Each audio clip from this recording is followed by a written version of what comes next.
Okay, friends, good evening. Uh, as you know, we are going to take one of the videos from Beyond Myth and Tradition.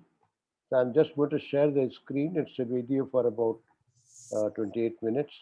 And based on that, we can have a dialogue. So I'll just share the screen. Give me a minute.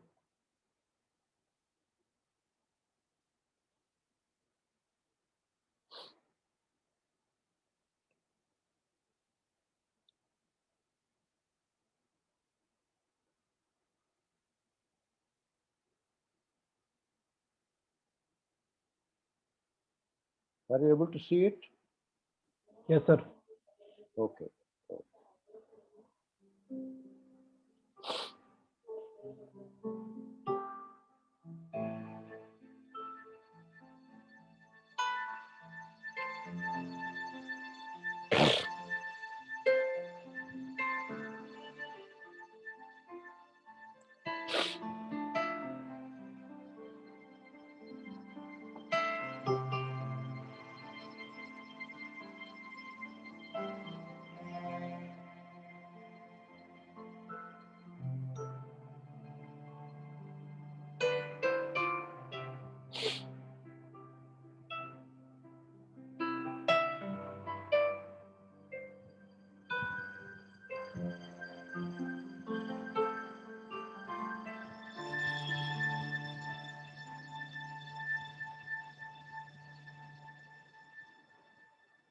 What prevents radical change in our lives?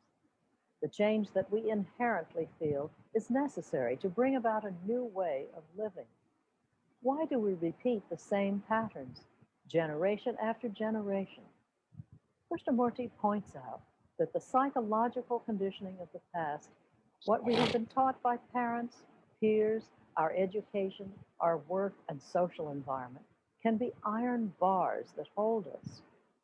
He questions our identification as members of a certain nationality, religion, or class. Can we not move beyond the old learned responses of the past? Are we condemned forever to be prisoners of the past? Krishnamurti on conditioning.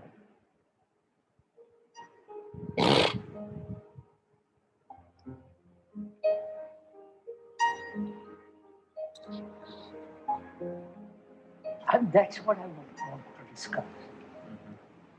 Whether it's possible to change the human condition and not accept it.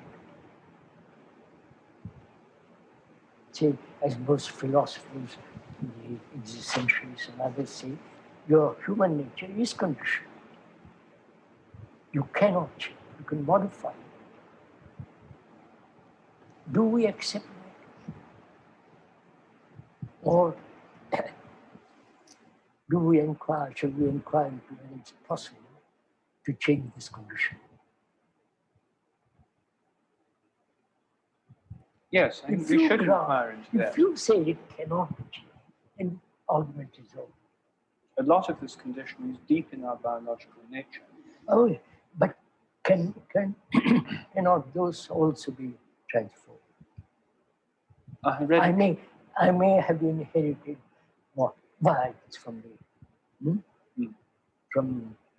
the apes and so on. Can't I change that? The inherited biological conditioning, surely that can be transformed. Well, all societies surely seek to transform these biological drives that we have, and all processes of bringing children up in all societies seek to bring those drives within the control of the society. Otherwise, you'd have complete anarchy.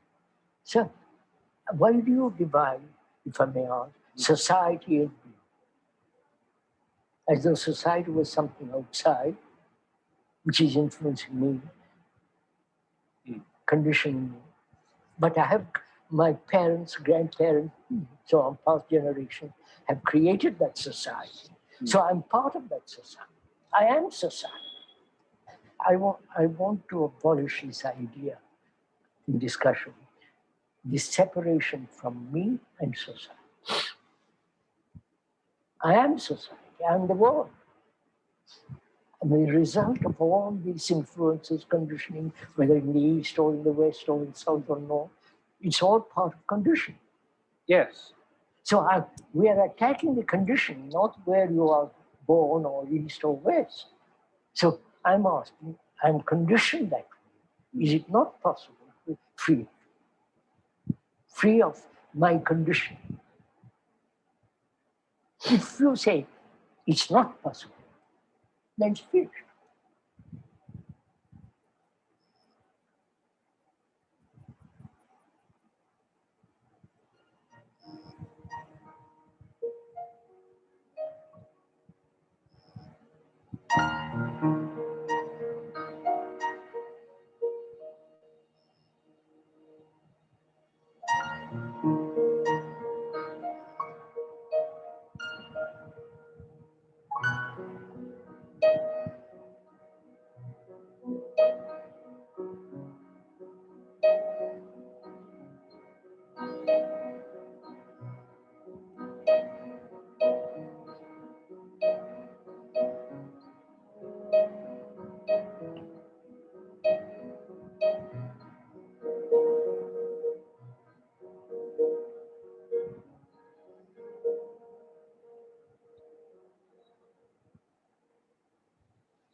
You started by drawing a distinction between the brain and the mind. Yes. Would you elaborate? We are saying that the brain is conditioned, at least some of it. That conditioning is brought about through experience. That conditioning is knowledge. And that conditioning is memory, and experience, knowledge, memory are limited, so thought is limited. Yes. Now, we have been functioning within the area of thought. Yes.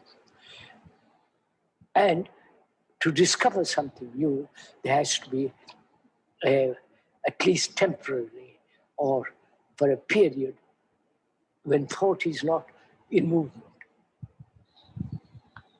when thought is in abeyance. What is mind then? Mind is a wholly different dimension in which has no contact with thought. Let's be clear. The brain, whatever part it is conditioned by time and thought, time-thought. As long as that conditioning remains, insight is not possible. You may have occasional insight into something, but pure insight, which means comprehension of the totality of things. Yeah, I'll use the word totality, not wholeness, because that word is now being used so much. It is the perception of completeness, right? That insight is not time thought. Therefore, that insight is part of that brain which is at a different is in a different dimension. Insight can only take place when there is freedom from Time and thought. It is the brain itself which listens to that state. Yes, it listens. And then what happens? Just a minute, what happens? If it listens, it's quiet. It's quiet. It isn't ruminating. It's not going on like, what does he mean? It is not rattling. It's quiet. Right? Yes, it's quiet. Wait. When it is actually not induced quietness, actually when it listens and there is quietness, then there is inside.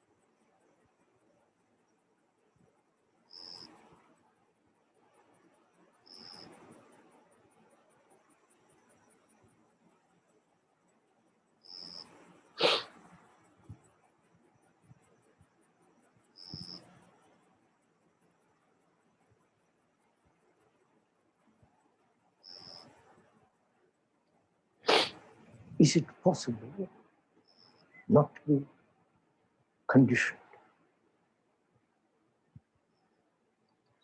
What is the factor of being conditioned? What causes the brain to be conditioned?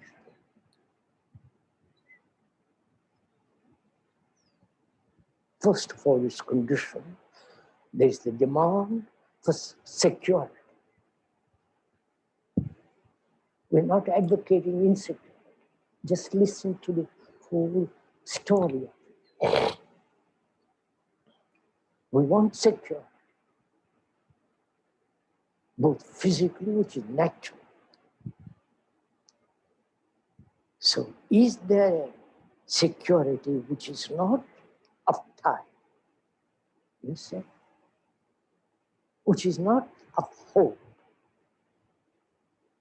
You follow? Is there a security which is not put together by desire? Right? The friend says, yes, there is this absolute security, irrevocable security. You follow this? The brain has been conditioned by attachment. There in that attachment, it sought security. To my wife, to my job, to an ideal, to some God. So, discovering that there is no security in any of that, what has happened to the brain? Please follow, watch this carefully. What has happened to your brain, which has traditionally conditioned to be attached, hoping to find security in all this, and suddenly discovers there is no security in all this. What's happened to the brain? You follow this? There has been a total change. You understand all this? As long as you cling to a particular comforting attachment,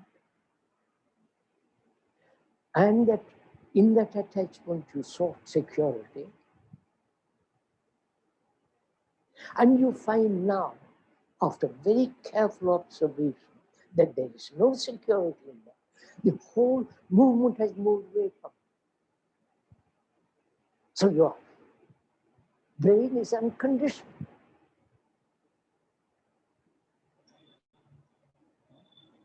And that unconditioning has brought about because you saw the truth that in attachment there is no security. That the seeing that there is no security in illusion is intelligence. That intelligence, the beginning of that gives you absolute security in intelligence, not in attachment.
There's been the division as the unconscious and the conscious.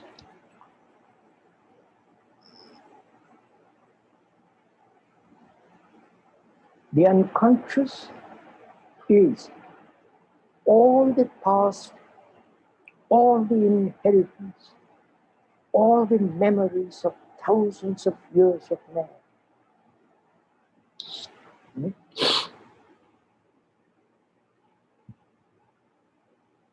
Unconsciously, you may have the memories of being conditioned in processing the Hindu, all the rest of it. 2,000 years of Christianity and propaganda has sown deeply the fear of heaven and hell, the Savior is there deep.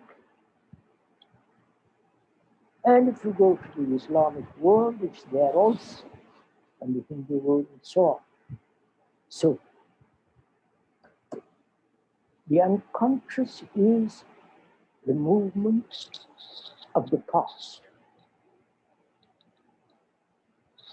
Okay?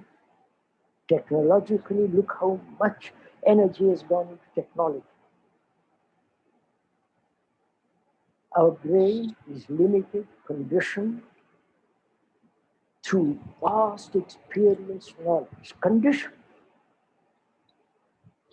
But to discover the quality of the brain, which is not conditioned, and therefore infinite capacity.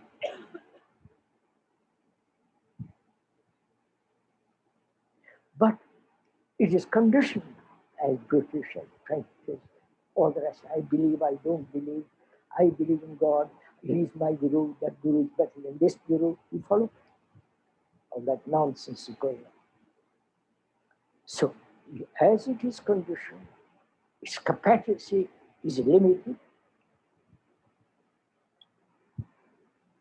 And only when that conditioning is totally free, that means no faith, no fear, no, you follow? No attachment of any kind to anything. So, is it possible for the brain to be unconditioned? Which means, is it possible for the brain to be free of the nodes? That is, I have to know where I have to go home, which road to take, what language I speak. I have to, there's no.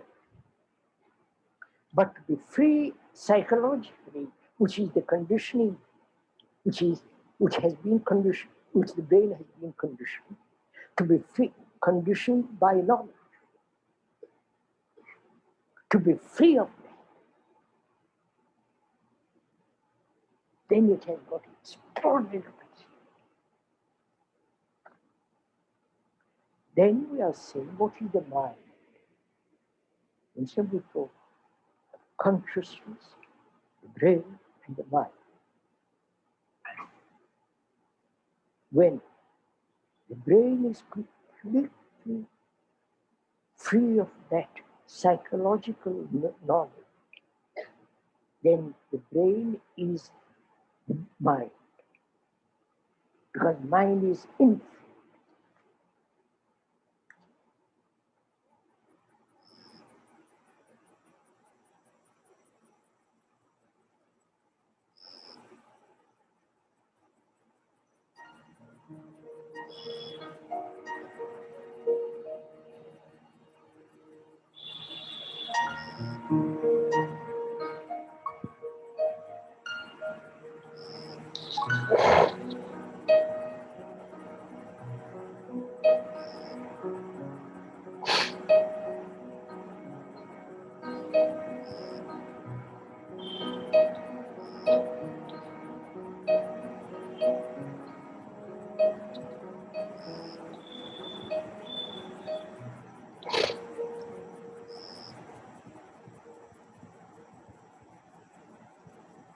I'm really not an expert on the structure of the brain or all that kind of thing.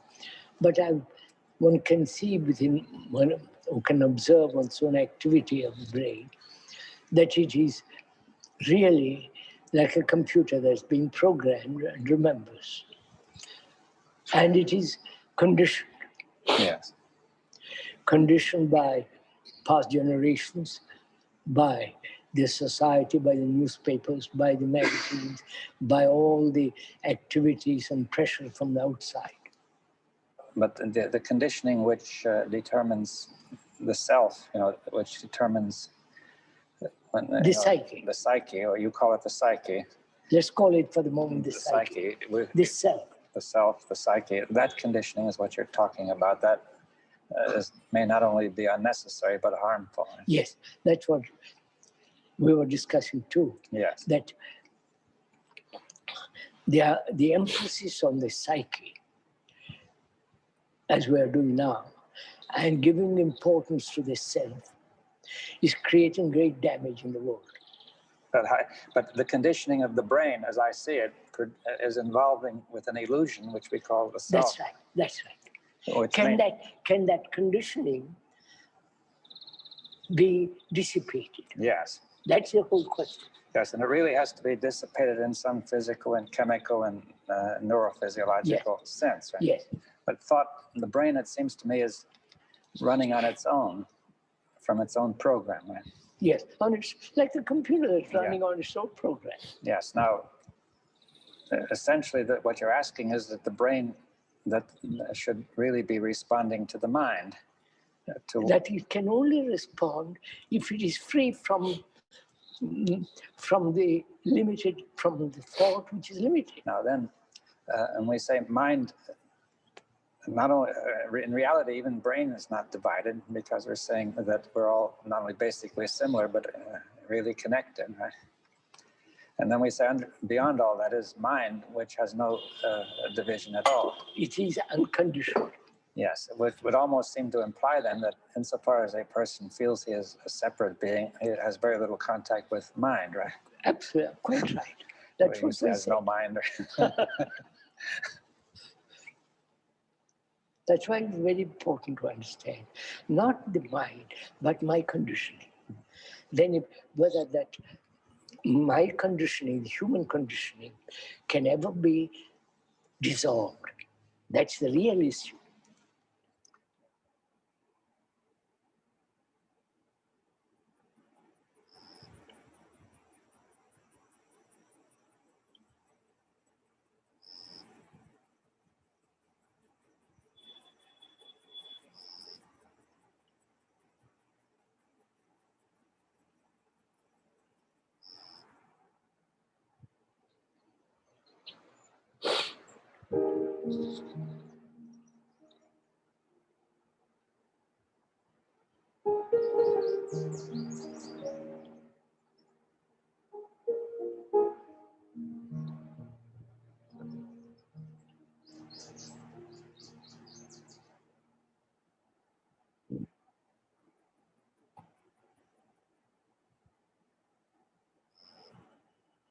Is there an action totally free from all conditioning? Conditioning is to have an ideal which then dictates or tries to impose upon what is. Right? Conditioning is environmental. Conditioning is religious. Conditioning is according to what one has read, educated, and so on. Conditioning. So the problem there is, can the mind, the brain, let's keep the word mind for a moment, can the mind be free from all conditioning so that it acts? That requires a great deal of attention, a great deal of watching, to be aware that one has ideals and is conforming our actions according to that. I am this, I should be that, which is called self-improvement. Lovely phrase. That is the self, which is selfishness, trying to improve itself. She's becoming more selfish. So, is it possible to put away all this and see actually what is and act? You see? What is enlightenment? Who is enlightened? Enlightened of what? Enlightened about what?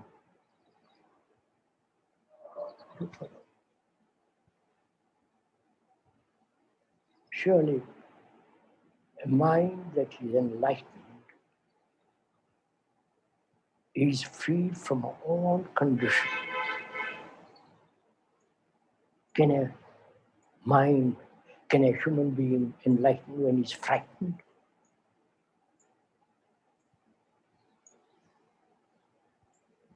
When he's seeking power, position, accumulating money in the name of enlightenment? Enlightenment is not of time. It's not a process. It's not something you gradually come to.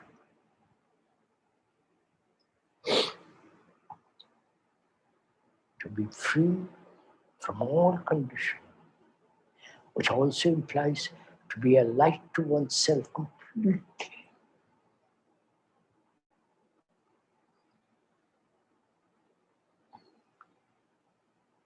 And not depend on any person, any idea, any teacher, or light to oneself so wholly.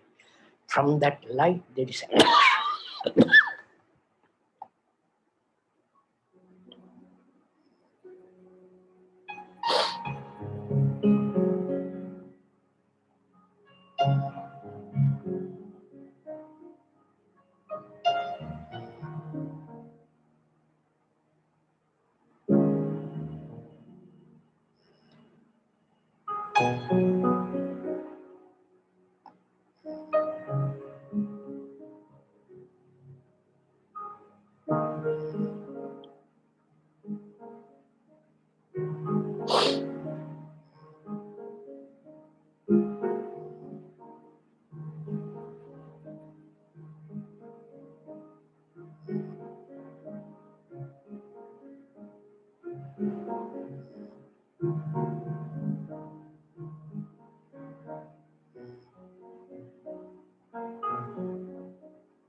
Yes, Harshad bhai. Please unmute yourself. Yes. Are you able to hear? Yes. Thank you, Dubeyji. My understanding about the brain and the mind is that brain is matter, and it is made up of atoms, molecules, electron, protons. So it is a matter, and it can be studied by the scientists. And this mind is something different, and the brain is localized. It is at one place, but we don't know where the memories come united. Harshad bhai, your voice is breaking. Some problem. And thinking, the mind, it seems hello. So the part of the mind comes into existence, but the mind is something much more than thinking and feeling. It seems to me that and brain and mind are very much related. Our brain is conditioned, no doubt, for thousands of years. But the brain is not fully awakened in most human beings, and only when some kind of energy which is locked in the body, when that energy goes to the brain and some parts of the brain gets awakened, and that gives a new way of the quality of the mind changes when that energy goes to the brain. And people who have experienced this, Krishnamurti, Ramakrishna, Kabir, and many people, they have talked about it, that there is an energy, and that energy, when it goes to the brain, and the brain gets developed in a new way, and what we call this awareness, choiceless awareness or intelligence, comes into existence, and which can see very clearly the formation of thoughts and feelings, and then all the problems which are generally created by thinking can be seen very clearly through this awareness. And this awareness comes into existence when the certain parts of the brain become active due to the energy flowing in the body, which is generally not awakened in most human beings.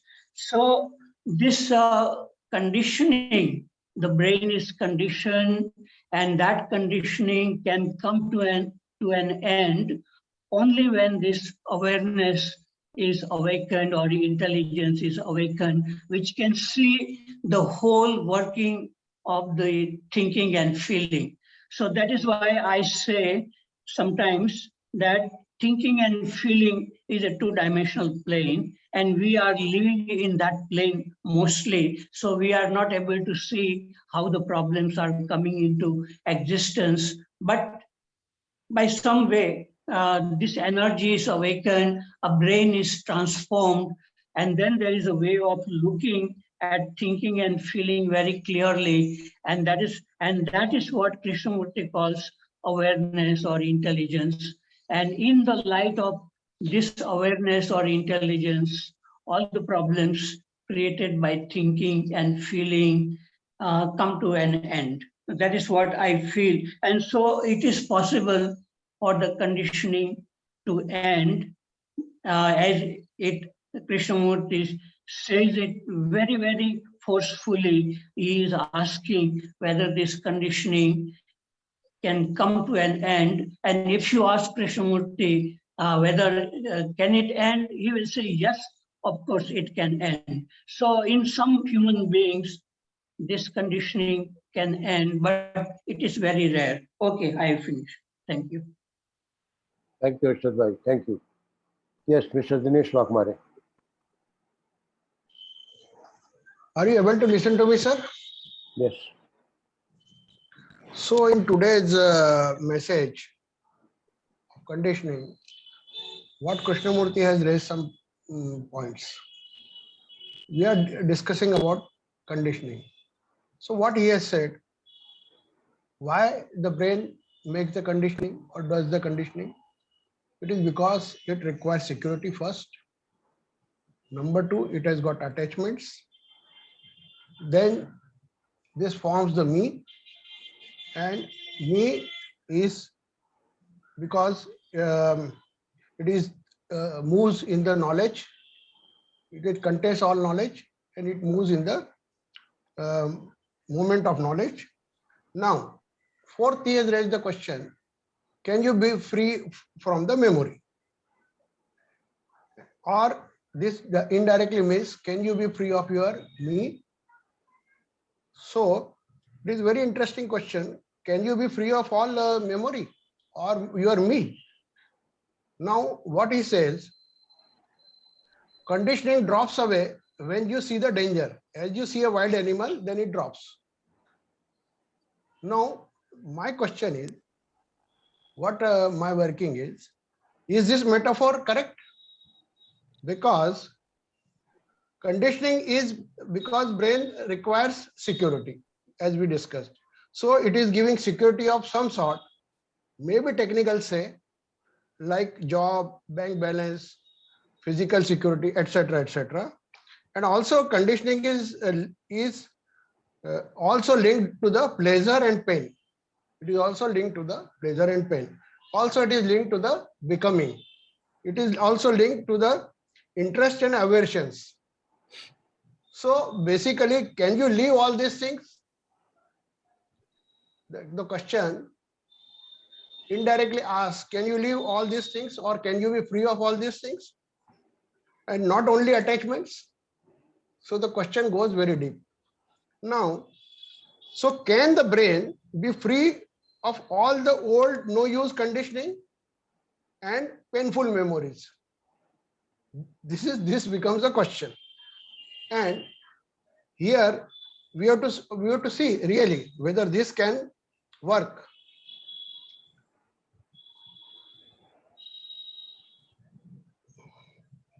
My question is, whatever he says, there is no further he says that there is no security in attachment. As soon as the brain sees, or your mind, or call it mind, because he has interchangeably used mind and brain at many places. So let us say mind. Mind, when it sees, when there is no security in attachment, so things change. But this happens in cremation ground also. Many people feel that there is no point in living this way and we should change and all that. But people, that's only a temporary thing and they don't change. So this question is also has to be addressed. Then he says, absolute security is in intelligence. Yes, that is possible, but right now we are not in a position to discuss about that whether it is in intelligence or not. Harshad Bhai also said that there is some energy and there is when it is awakened and it makes the changes and all that. But right now we are not in a place in a position to make any statement about it. Maybe when there is intelligence, then there may be absolute security. But what I feel, all other these questions what I have also raised, those are also to be addressed about the conditionings. What Harshad Bhai has to say on this? Thank you. No, we need physical security. We need food, clothes, and shelter. But Krishnamurti is talking about psychological security, this sense of I or me, and that comes from thinking. And when thinking comes to an end, then there is no sense of I or me. In that, there is no insecurity, no psychological insecurity. On the other hand, it is secure when there is no thinking. It doesn't create insecurity. insecurity is created by thinking, the psychological insecurity, that what will happen to me, when you are traveling and then you don't know what will happen, whether you will be able to catch your flight or not, or some accidents. So many thoughts arise when people have to go from one place to the other place, and so that creates insecurity. But if you are moving with what is, whatever your thoughts is, then there is no what should be, and the movement goes very perfectly. Your thinking can go on without the thinker or the self coming out of it. And so that is a security. So it is like moving with the light. So in light, when you move with the light, there is no chronological time, according to Einstein's theory. And similarly, when there is a moving with thinking itself, without the thinker coming in, there is no psychological time. So that is a security, actual, real psychological security exists in that. So this one has to experiment with one's own life, and then we can talk about it. Okay, finish. Thank you, Harshad. I think I want to mention a few things. Krishna has used brain and mind interchangeably, but at one place he has very clearly defined what brain is and what mind is. He says brain is the center of cognition, and it contains all our experiences, our knowledge, our memory, everything, conditioning, all that. The me, that is what the brain is. And mind is something which contains things like insight, creativity, awareness. The brain cannot influence the mind, but the mind can influence the brain and can manifest through the brain. We have all experienced that out of nothing we suddenly see something. It's not a process of thinking. So I think that is where the mind functions. And he has even said that the mind may not be even part of the physical body. I don't know scientifically whether this is possible or not. But I think the questions Dinesh ji raised is for you to answer. Why do you want somebody else to tell you what it is? I think these are questions which is yours. You have to answer it. Nobody else can give you the answer for it. I'll come to you a little later. Let's hear somebody else. It's not a one-to-one dialogue.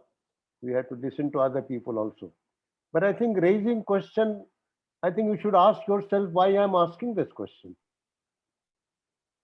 Is this a forum to give you a ready-made answer for everything and then you remember that this is the way it is? It is not an intellectual exercise. The question is for us to answer. I think it forces us to think and see it in our daily life, what happens.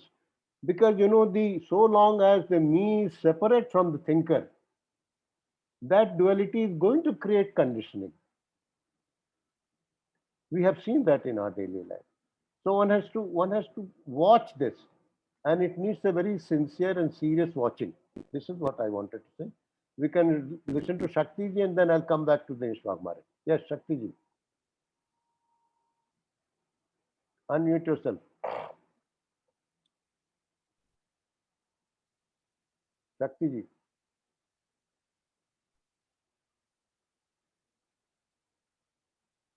I think Shakti ji has problem unmuting. So we can. Yeah, my voice is reaching, sir. Yes, my voice is reaching. Yes, we can hear you. Yeah, I have unmuted, but is my voice reaching? Yes, it is.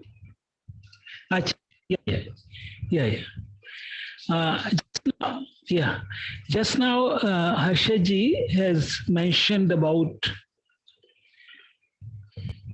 thought, and I would like him to elaborate on this thing, because what happens that when we say thinker, do we mean the commentator within us, the reaction pattern, because it is possible to watch thought, but when one watches thought, for a while it seems that there is no thought, but at some deeper level that is going on. But if one says that I would watch the thinker, then there is another watcher who is watching that, who is watching. So it's a little bit difficult for me to understand. So please, Harshad ji,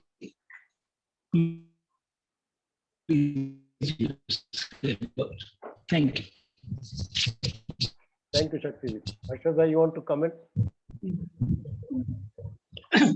Yes.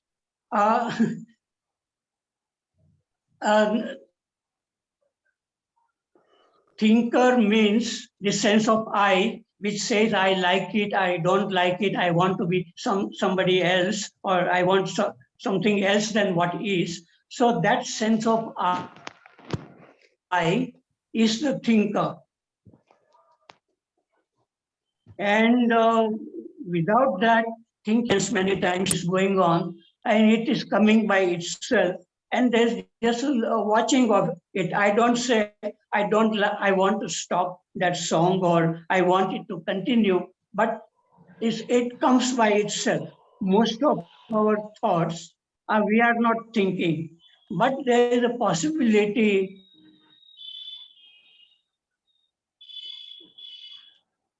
of seeing it, and that seeing it is through. So this can see that thinking is going on, and it doesn't try to change this thinking.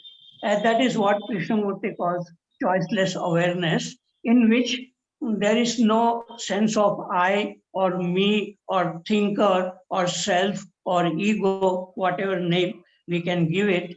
So thinking can go beautifully by itself, as long as this me has not come out from it. But when this me comes and then it wants to change, and we say I like it or we don't like it, then there is a duality comes. And that duality is the source of most of our psychological problems.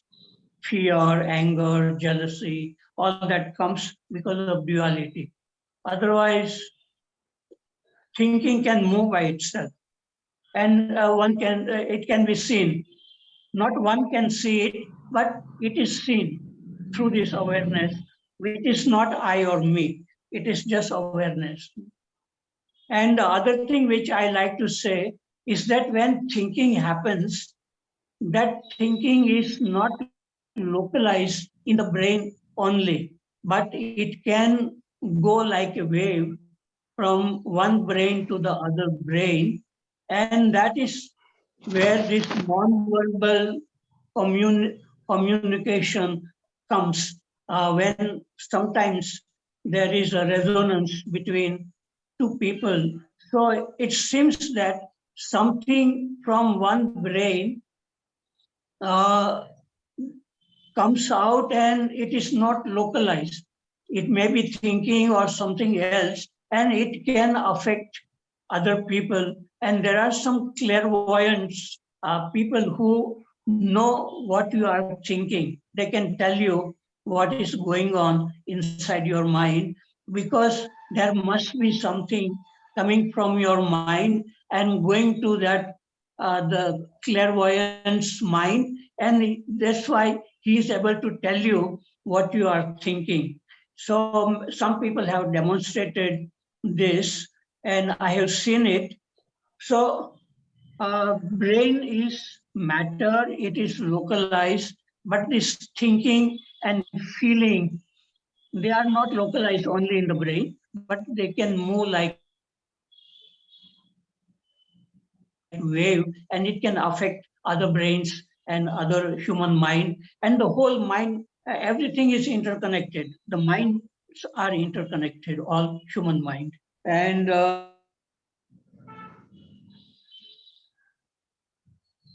this is once in a while we can life. Okay, I have finished. Okay, thank you. Yes, Dinesh ji. Sir, what I wanted to say, you asked me a question. Why do you ask questions like this? And you have to say in yourself. You have to see one thing. If we consider 6 issues, say food, cloth, and shelter, and another 3 issues, status, power, and enlightenment. So out of this, the bottom 3 issues, whatever, I don't say bottom, the basic 3 issues, food, shelter, cloth, these are coming from your psyche, these demands are coming from your psyche only. So most of the conditioning are based on these requirements only.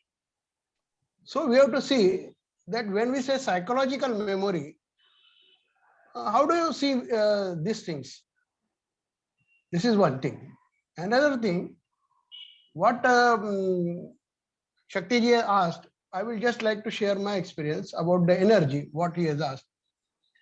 My experience is, okay, we talk of conditioning. All the conditioning we cannot keep. See, I want to have the memory, keep the memory of many incidences. But I can keep the incidences in my memory on selective basis only. So why it is so? Everything is not in my hand. Similarly, the flow of thought, as Harshad sir has also pointed out, that many thoughts are automatic. So why those thoughts are coming? I don't require those thoughts, but still those are coming. So what is the force behind it? What is the energy behind it, which is keeping it in inertia or in momentum? So that these things are to be seen. Similarly, many processes are happening in our stomach, which are we are unaware of it, which don't come into our cognizance. So what is that energy? So there is something which is working behind all this. So we have to see that thing. So Dubey sir, you have to make your comments on the first part, what I say.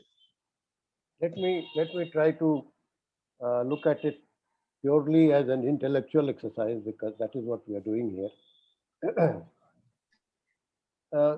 You talked about the basic things, for example, roof, shelter, and food. I will add one more: pursuit of pleasure. These 3 are the basic things that all human beings look for. Now,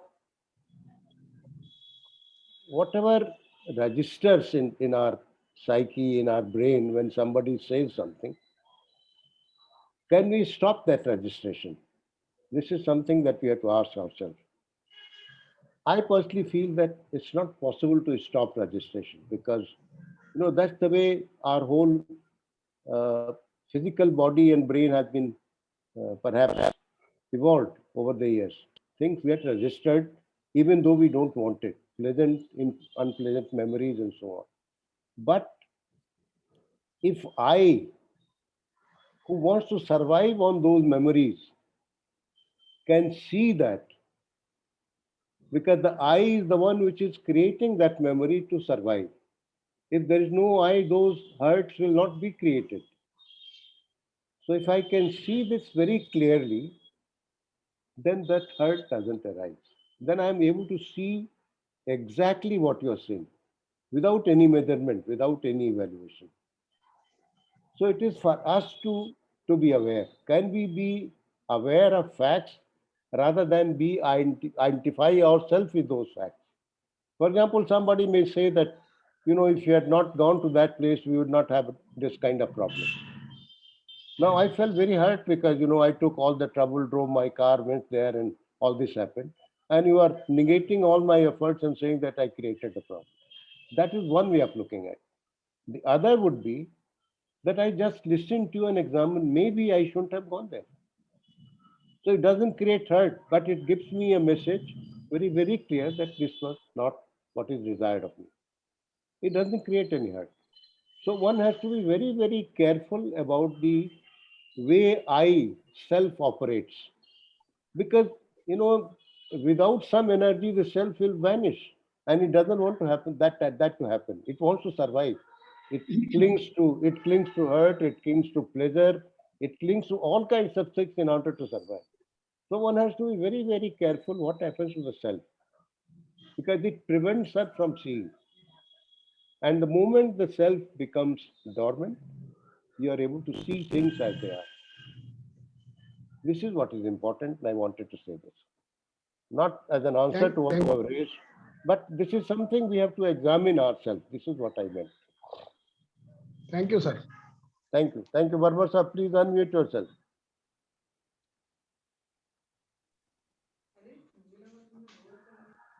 Yes, sir. Can you hear me, sir? Yes, we can. Yeah.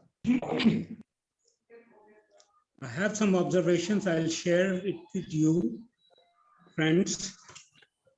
We are so much immersed and conditioned by time that we cannot imagine even about the timeless present or the instant, and the word complete J.K. mentioned frequently in his discourses.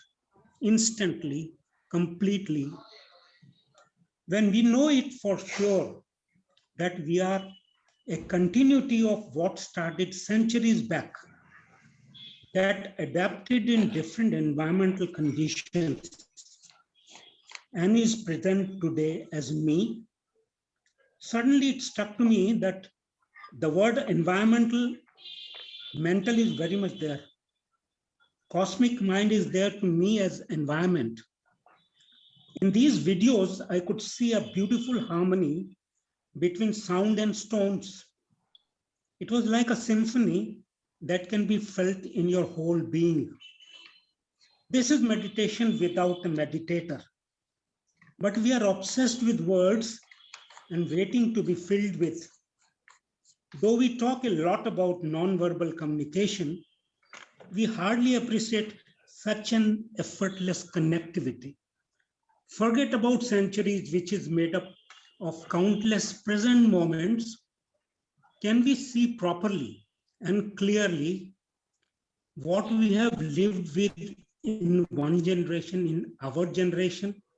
Moreover, we can see very clearly that psychologically, man has not changed much, as J.K. said. So the entire time span is condensed in our beings. Right now, we are violent, aggressive, competitive, and self-centered. We love all these things at some time or the other. And we have no clue about the bliss one finds in after freedom from these psychological traps. We have been convinced that our present is the result of the past. That includes our mindset as well. There is the scope of seeing in such a situation. Are we free to see the instant? Insight comes in an instant. Insight comes in an instant. Probably my conditioning can be resolved by just seeing its irrelevance and futility in facing fresh challenges. Harshadji talked about, and he frequently talks about this choiceless awareness. To me, awareness is already there. Awareness is very much there. And who makes choices is definitely the self that has already, that center has been created in each one of us. That makes choices, and choices means fragmentation. So we're imagining a situation where self is absolutely not working. You see, having no choices, seeing without choices sounds very well, sounds very good. And it is usually there when you don't bother about the name of things you are looking at, or when you go and enjoy nature just like that. So it is possible, and it is definitely there, but definitely awareness is already there. It's not awakening of awareness to me. Awareness is already awakening of intelligence, which has been covered by choices, which has been covered by the self. That we can say awakening. To me, this is I may be wrong, but this is what I feel. Thank you very much, friends, giving me time. Thank you very much, sir. Thank you.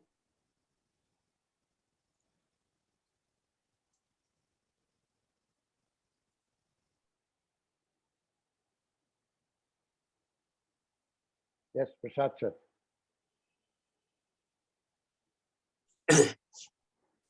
Sir,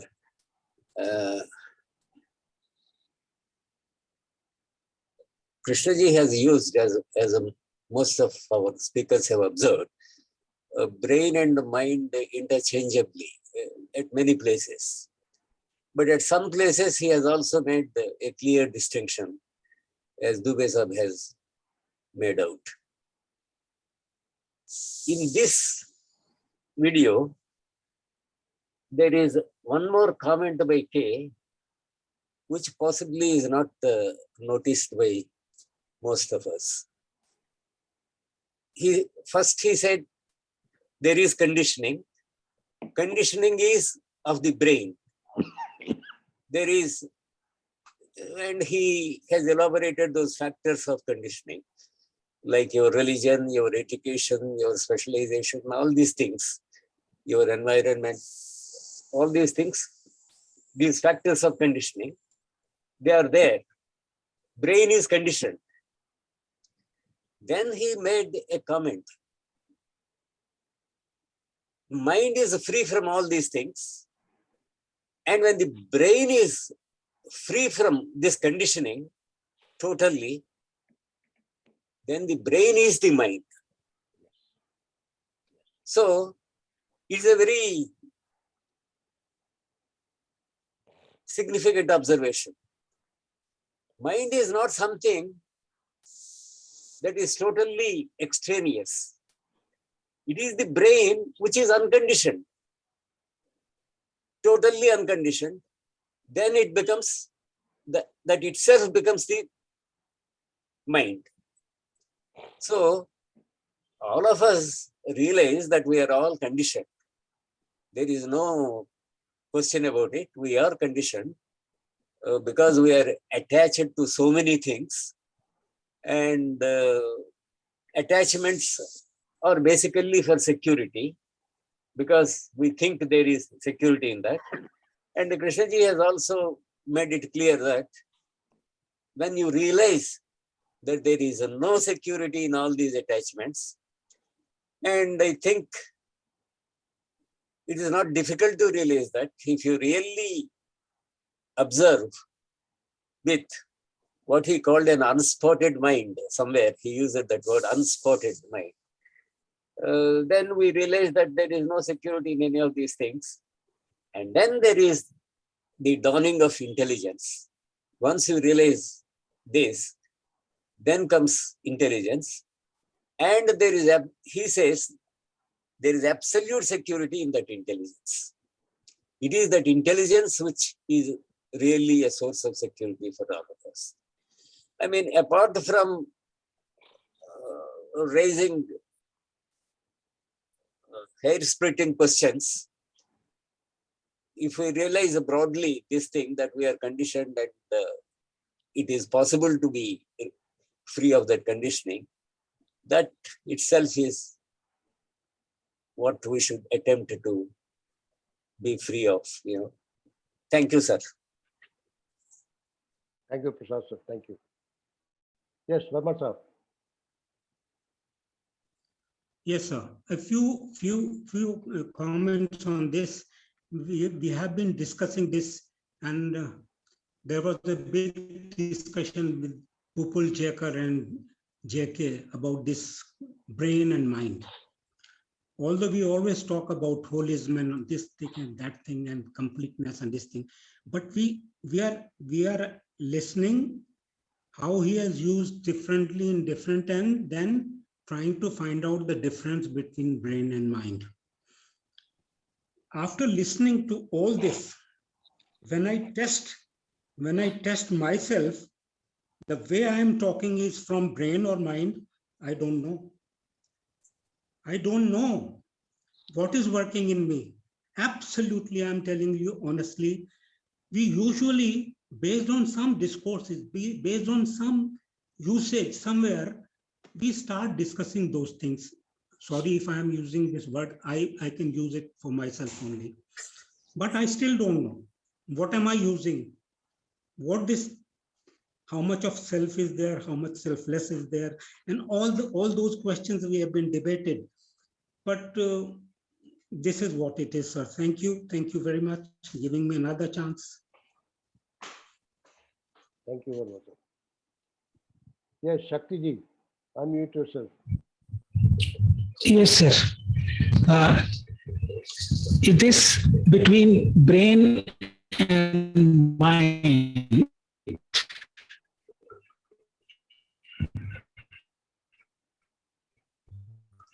Shakti ji, you have problem with your audio. See, We are not able to hear you.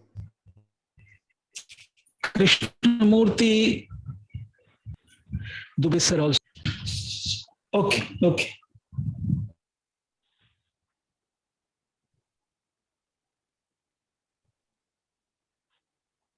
Maybe you can rejoin and then see whether the audio gets improved. May I make a comment? Yes, please.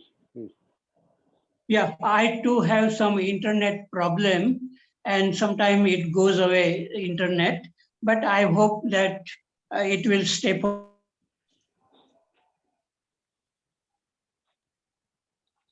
a few minutes. Awareness, insight, everything is really non-verbal. But when we are talking, then it can create a lot of confusion as long as that insight or awareness is not awakened. And that awareness, I don't mean the awareness which even birds and animals, the instinct they have, but something higher than the intellect. Because in human beings, intellect has become very strong, and we are mostly talking from the intellect. And when that intellect is transcended, then there is the real intelligence or choiceless awareness. When it comes, then life becomes much more enjoyable in looking everything very fresh and not too many words, not worry too much about future or something about the past. So Krishnamurti is talking which we can everything very, very clearly as they are, or our own thoughts and feelings as they are arising, and this is to be seen non-verbally. And Pradeep ji always says that everybody has awareness, but I don't think this awareness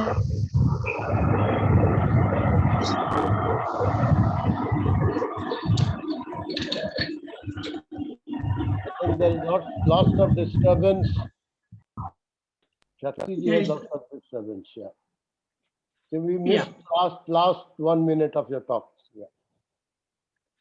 Okay, what I'm saying is that when this awareness is really awakened, one can really wonder about it, that something new has happened. And there is a new way of looking, a non-verbal way of looking at a tree or people or colors.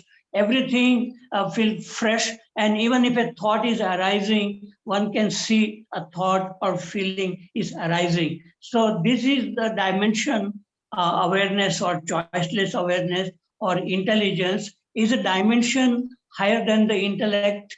It is non-verbal, and Krishnamurti talks in many, many different ways, using so many words, trying to describe this choiceless awareness. But if it has not really happened in our life, then we will think in our own way, from our intellect only. And so this is a very rare happening, and only when it happens in the life of a person, then the person feels that there is a different dimension. And Krishnamurti is talking about that different dimension, which is not thinking and feeling, And so that's I say it is the third dimension. Thinking and feeling are two dimensions, and awareness or choiceless awareness or intelligence is in the third dimension, which can see very clearly how our thoughts are moving, and then thoughts doesn't create any problem. Even if somebody says something unpleasant, we can listen to it, we don't react to it, and we can see whether it is true or false. So this is what I'm trying to talk about. And Pradeep ji always says that everybody has awareness. I don't think that awareness which Krishnamurti is talking about, choiceless awareness, is very, very rare event. Okay, I have finished. Thank you, Harshad. Thank you. Yes, Kamlesh ji, please go ahead. Are you able to listen to me, sir? Yes. Sir, I want to say only one thing. It will be a right approach to not to go into where the memory is stored in the brain itself or the mind itself or in the body itself, but it is the right approach to see what is coming in the mind itself in the particular movement and to see it clearly. That is of more significant for us to see everything clearly, because if one goes into the dispute that it is stored in the brain or it is stored in the memory, he is diverting himself from the issue how the things are coming. So one has to stick to that. I have to say only this much. Thank you, Kamlesh ji. Yes, Prasad sir. Right. Sir, I wanted to make a comment on the my understanding. I wanted to tell you about my understanding of that observation of K about memory. He said memory is a factor of conditioning. So it is the past. It is conditioning. But then, can we be free? Really, can we be free of? Sorry, sir. I think I have to join again. No, we can hear you. We can hear you absolutely clear. Acha, if you can hear me, it's all right. Yeah, For me, it is not possible to be physically free of the is not possible to be totally free of memory, because your childhood memories will be there. Even otherwise, later memories also will be there. Physically, I mean, memory will not be erased totally, but its binding nature can be dissipated. That is what I think K means, because K also has given some instances of his past experiences. So it was not possible for him to record those experiences unless he had memory. But that memory will not be the driving force. When he is acting, he would realize that he is possibly acting from memory, and that type of awareness would be there. I think that is how we have to understand his observation that can you be free of memory. Thank you, sir. Thank you. I think I agree with you, sir. May I make a comment on this? Yes, please. Okay, about this, what Prasad ji said about the memory, I think memory is there, thinking is there, that is not a problem. The problem is the lack of this intelligence or choiceless awareness. And so I feel that thinking is not a problem. The problem is the lack of awareness. And memory will remain, it is necessary for our daily life activities. We need memory, we need thinking. But when thinking creates problems like fear, anger, jealousy, all that problem, loneliness, boredom, all that, these are the problems which arises because there is no awareness. And when awareness is awakened, these problems no longer, thinking may exist, but thinking doesn't create problem. Okay, I finish. Thank you, Harshad bhai. I agree with Prasad sir entirely that, our conditioning, which is basically our memories and past experiences. But if you take any one of the conditionings, for example, casteism in our society, if you go deeply into it, many of us are free of that conditioning. Not that we don't have that memory, because that is a fact, it exists in society, but it doesn't bother me. I don't look at it that way. So somebody in our family, if he gets married to another caste and so on, it doesn't bother us. That is what it means. Can you be aware of your conditioning? So that awareness will free you. Awareness will free you from that conditioning. So your memory will stay because that is a fact, but it will not bother you in your daily life. That is what it means. We'll go to Verma Sahab and then to Anandji. Yes, Verma Yes, Sahab. yes, sir. Uh, a few words on what Harshad ji was talking about, that awareness, it is the awakening of awareness. Okay, we can put that word instead of that, we can say awakening of awareness, doesn't matter. Because this freshness, enjoying the freshness and newness is always available all around me throughout every 24 hours. You see, once I go out daily for a morning walk, everything is new and fresh. The entire scenario is not there. You don't remember anything what was yesterday. Are you getting the same thing or not? Doesn't everything, if you are attentive, if you are a watcher by nature, or through some sort of training, but I don't think it's a matter of training. If you're a watcher, you see it fresh every day around you, even not in park only, not flowers only, not trees only.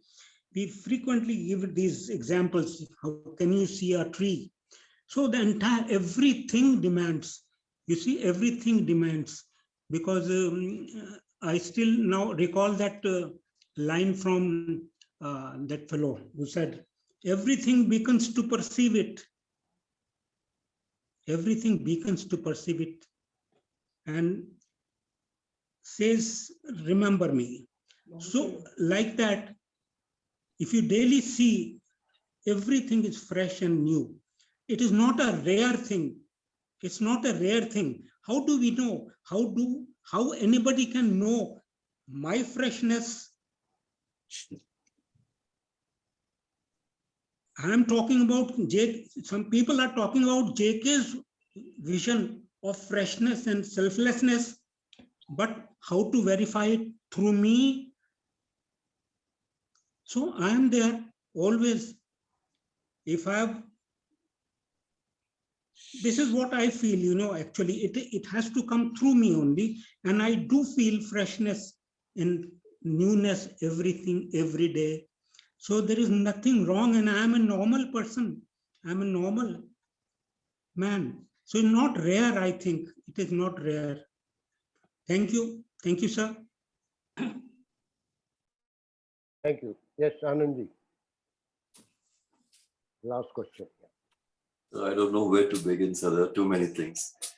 I mean, the moment we are caught in words, sir.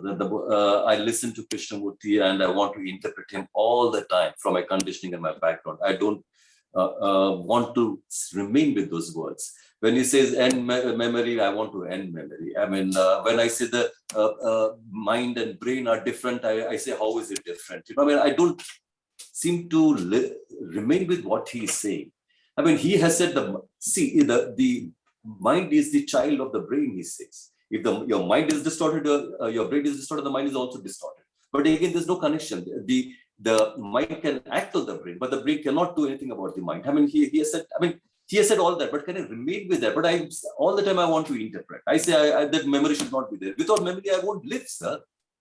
I mean, who am I without my memory? I mean, I have to do every day. There's so many things physically I have to do every day. All eating, sleeping, everything I have to do it. I mean, I have to know where my bedroom is, and I have to know where my dining room is. All that is required. Where I have to go, where do I have to go and work, etc., etc. I need to know how to drive my car and things like that. And why should I say, see, sir, I want to have, besides my 3 meals a day, I want to have a bigger house. I want to have a bigger car. I want to have better life. I want to have more knowledge. I want to be considered as a very important person. I want people to respect me. I want to people to follow me. I want all that. Can you observe? That is the question. What I want is that 99.9% of the people also want the same thing. You want that, I want that. And this is leading to the violence. Can you observe? That is the question. I say I should, besides my 3 meals, I should not have anything else. K may be talking about it. K is saying, can you observe the violence which is taking place out there? Besides my 3 meals a day, I want so many other things. Similarly, every other person wants. He wants a better life, he wants a bigger car, he wants a bigger house, he wants a better looking wife or whatever it is. He wants something more than what he has already got. That is what everyone wants. Now, to understand all this, one has to be sensitive. I have to see the violence which is taking place out there. Am I sensitive enough to see, or is there care for what is happening out there? Do I care for my wife and my children? Do I care for things which is happening out there? Am I sensitive enough to see all that? Is the question. Not to throw off your memory and then, then enlightenment and choiceless awareness and, freedom and, all that. I'm jumping from this side to the other end, 180 degrees change. Can I start from where I am is the question. I mean, there's many more things, but then with this, I think I will end it. Oh, sir. Thank you, Anandji. I think on this note, which is a good point to have as a food for thought, we can close it now. And we have talk next Sunday at 11 a.m. We have Dr. Deepti Mehrotra, and she is going to talk to us on intelligent revolt, the role of education. So may I request all of you, if you are free, please do join us next Sunday at 11, which is 9th of October. Okay. Good night. Thank you all. Thank you. Thank you, Dubey sir. Thank you, Dubey sir. Thank you. Harshad ji. Thanks to every participant. Thanks to every participant. Don't mind whatever happens is the only way to live happily as per J. Krishnamurti. Thank you.